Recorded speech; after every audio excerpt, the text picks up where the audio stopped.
On a encore une fois deux types de code. Le premier, c'est text message, par exemple, et contient une autre méthode qui s'appelle send message, etc. On voit ici, il y a l'erreur, c'est ici. On voit que if message starts with ce caractère, on fait ce traitement.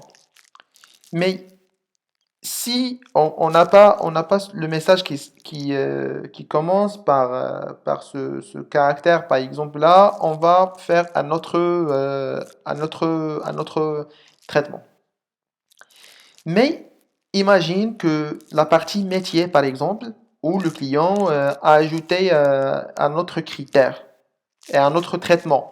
On est on va forcément revenir à send message et ajouter du code ici.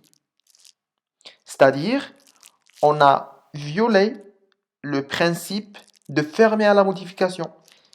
Cette méthode-là, elle était validée, et testée, et livrée. Et on va remodifier cette méthode-là.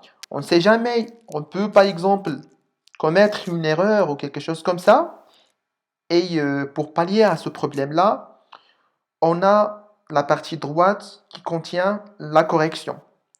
Il faut créer une classe qui s'appelle textMessage. C'est-à-dire que cette textMessage, elle va juste se concentrer sur l'envoi de messages.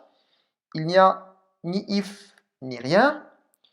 Et par exemple, si on a un nouveau traitement ou un nouveau besoin qui s'appelle par exemple un message de type tag ou quelque chose comme ça, on va créer une autre classe qui va hériter de la méthode de base qui s'appelle textMessage et on va modifier ou override, c'est-à-dire on va essayer de recréer la méthode avec la même signature, le même nom, etc. Et on va essayer d'ajouter ou de modifier le traitement interne de la méthode sans toucher à la classe ou à la méthode de base qui était déjà livrée.